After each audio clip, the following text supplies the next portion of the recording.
আসসালামু আলাইকুম everyone.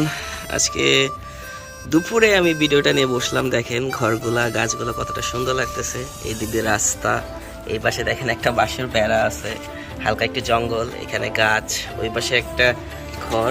And এই রাস্তাতে যখন হেঁটে যাবেন, হাঁটার পরে এখানে একটা ছোট্ট পুষ্কুনি আছে।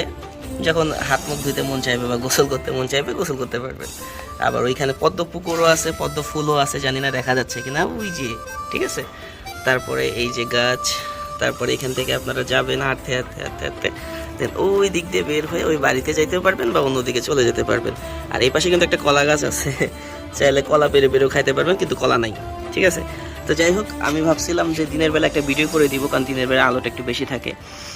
সো এই জন্য আমি এটাকে দেখাচ্ছি আপনাদের।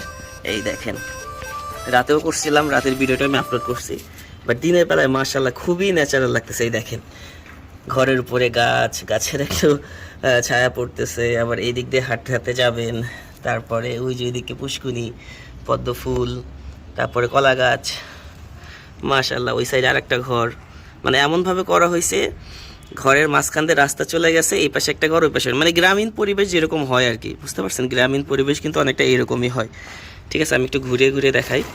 এই দেখেন, দেখেন মাশাআল্লাহ কতটা সুন্দর লাগতেছে।